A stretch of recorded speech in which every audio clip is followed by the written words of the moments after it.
Ang susunod na programa ay rated G. Ito ay pwede sa lahat ng manonood.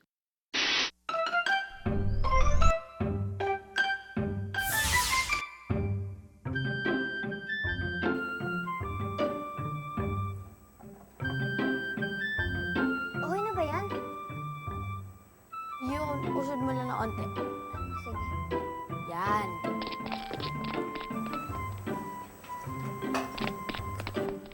Ano yun?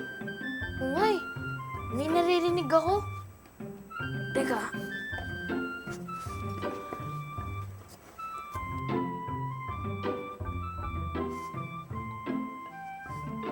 Parang dito yata.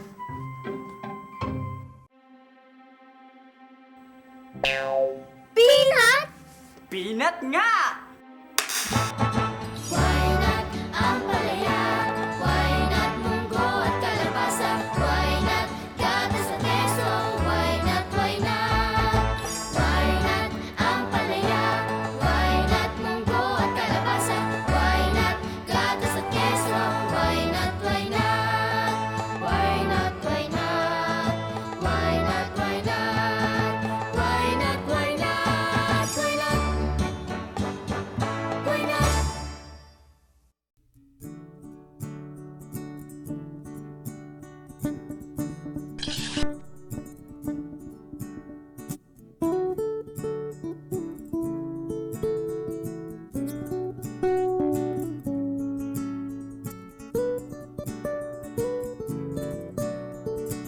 Peanut nga! Oh, bakit kayo nagugulat? Ngayon lang ba kayo nakakita ng nut? Kanina pa nga ako katok ng katok dito eh. Believe it or not? Ano pong kailangan ninyo sa amin? Nothing! Eh paano? Iniwanan ko yung mga kasama ko mga nuts. Bakit po? Kasi wala silang believe sa sarili.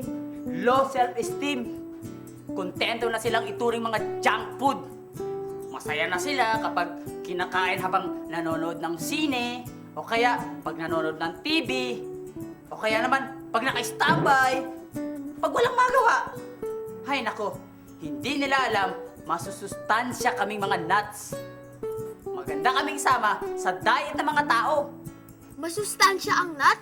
Nuts, right? You know? Bakit po dito kayo nagpunta sa amin? Gusto ko may pamalita sa inyo ang kwento naming mga nuts. Para malaman ng madlang people. Gusto kong magpa-interview sa inyo. Magpapa-interview kayo sa amin? Why not? Di ba yan yung drama nyo? Gumagawa kayo ng show tungkol sa nutrition. Sige na, please. Para malaman ng tao ang kahalaga naming mga nuts. At malaman ng mga nuts ang kanilang halaga. Para hindi sila mangimi, mahiya, o bumabang tingin sa kanilang sarili so they can come out of their shells. Please? Ano sa tingin mo? Sige na nga!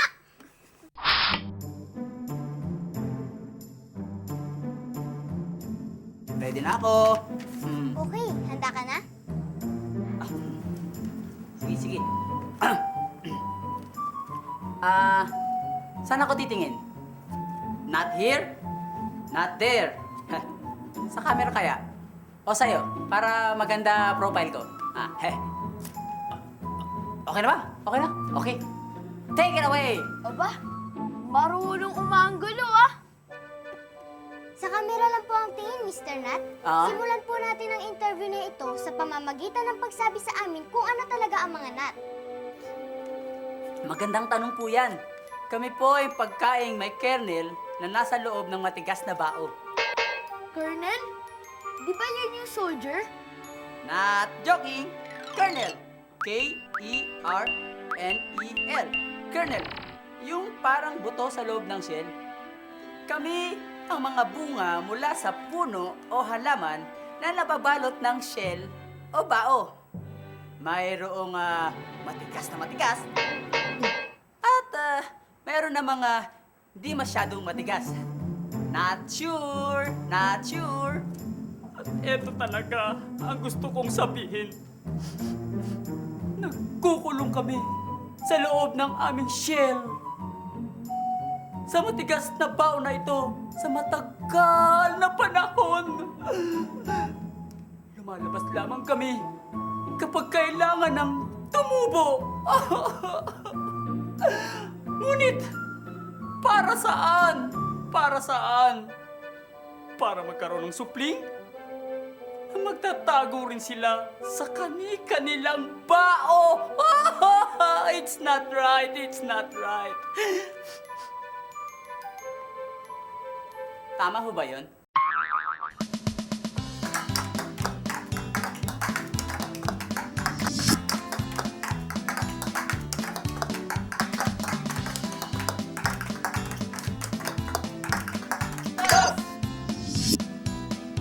Kilala niyo ba ang mga nut na ito?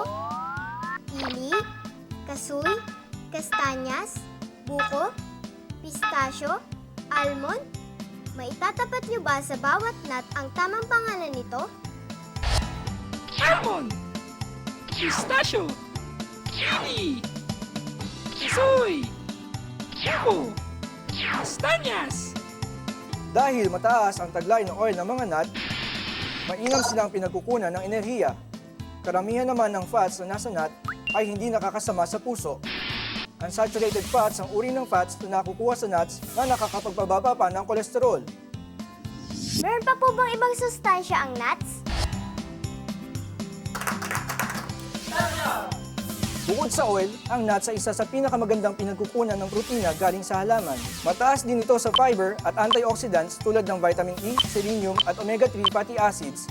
Kaya, mabuting kumain ng nuts. Naaalala niyo pa ba kung anong dulot sa katawan ng protina, fiber, vitamin E, selenium, at omega-3 fatty acids?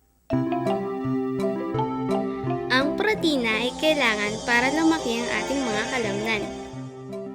Ang fiber po ay naglilinis ng ating bituka at tumutulong para magkaroon ng tamang timbang. Ang vitamin E po ay kailangan para magamit ng katawan ang enerhiya galing sa fats at carbohydrates. Tumutulong din po ito para maging malusog ang mga cells ng ating katawan. Ang selenium ay kapartner ng vitamin C at E bilang antioxidant para maiwasan ang pagkasira ng mga cells sa ating katawan. Ang omega-3 fatty acids po ay tumutulong para makaiwas sa sakit sa puso. Kita nyo na? Energy, protein, fiber, antioxidants, at nagpapababa pa ng kolesterol. May tatalo pa ba dyan? Oo nga, mukhang napakabuting kumain ng nuts. Kaya sa mga nut na nanonood dyan, get out of your shells! Huwag kayong mangiming, humarap sa mundo. Batid na ng daigdig ang sustansyang taglay natin. Mani kayo dyan. Mani kayo dyan. Gusto ko ng kasoy, lalo at galing Antipolo at Palawan. Gusto ko ng kastanyas, lalo na kung Pasko. Gusto ko pili, lalo na yung minatamis galing Bicol. Pero siyempre, paborito namin ay buko. Kakain na, may maiinom ka pa. At ang dami-daming gamit mula ugat hanggang dahon.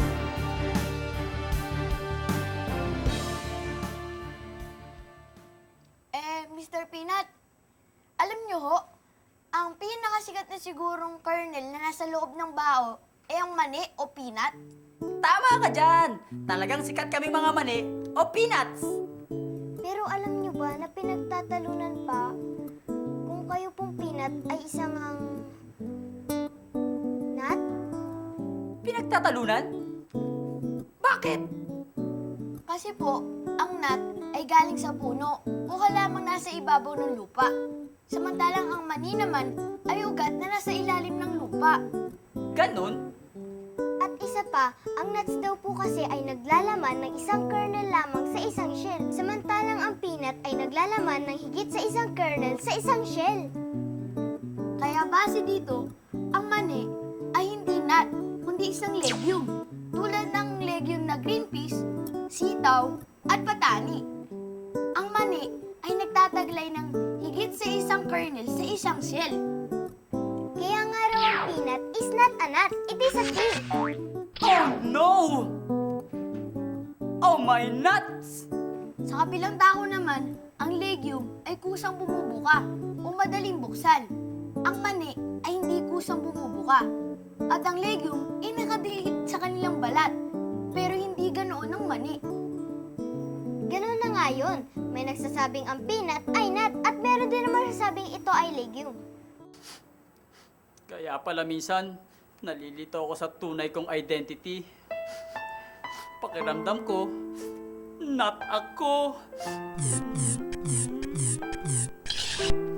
Pero minsan, kapag nakakita ko ng legume, may kakaiba akong nararamdaman. Ano na? Legume ba ako o not? Ang kasagutan po ay nasa inyong pangalan. Peanut, kalahating P, kalahating nut. Ha? Kalahati?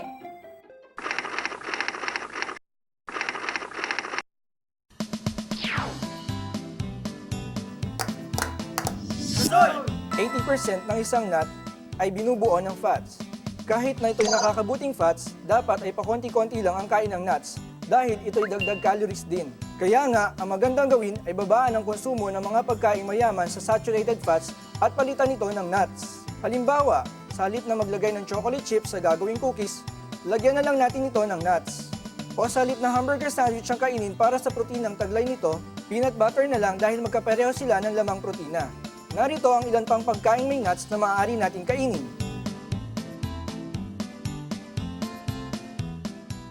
Marunong ba kayong pumili ng nuts? Kailangan ay malinis ang nuts na bibilhin. Walang mga biyak o butas. Kailangang makinis ang shell nito at walang batik-batik. Kailangang mas mabigat kaysa sa itsura nito at hindi umaalog ang kernel sa loob kapag kinakalog. Kapag kumalog, ibig sabihin ay luma na ang nut. Makunat! Kapag nabalatan na, kailangang magkakapareho ang laki at kulay ng mga kernels. Kailangang malaman at hindi payat o kulubot. Cut! Ayos ang interview! Nakakamanga pala talaga ang mga nut.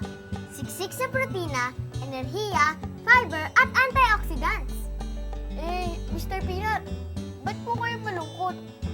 Kasi, hindi pala ako ganap na nut. Katotong Peanut! Katotong Peanut! Narinig ka namin.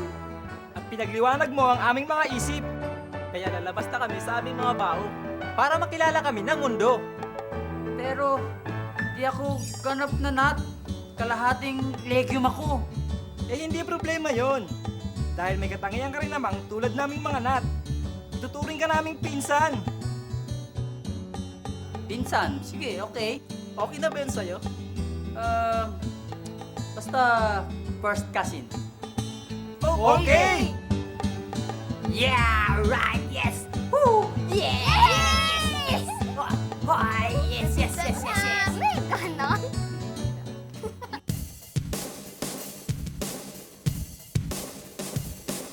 Kaming mga nuts ay huwag maliitin. Protina ang taglay sa karneng may pamana. Ang fats na may nuts ay di nakakasama. May fiber pang mabuti sa inyong bituka. Kaya, let's get out of our shells. Ibandera ang sustansya.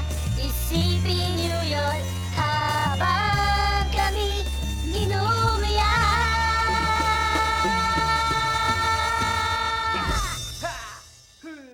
Yeah! Ay.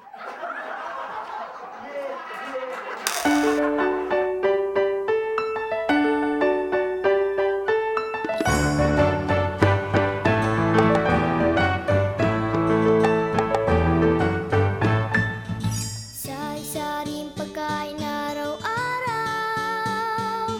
Huwag labis at huwag kulang. Masustansya at kumpleto, ito ang sikreto. Ito ang sikreto.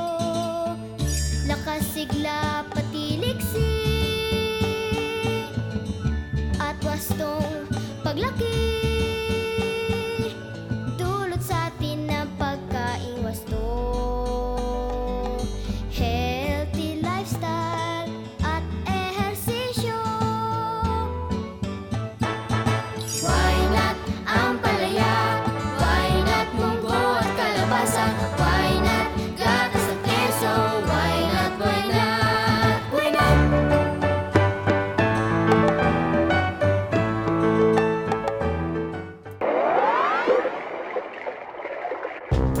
Ugaliing mag-healthy lifestyle araw-araw, mag-exercise, umiwas sa mga bisyo tulad ng alak at sigarilyo, at kumain ng masusustansya para makaiwas sa mga sakit tulad ng cancer, diabetes at iba pa. Wastong nutrisyon, alamin, gawin at palaganapin.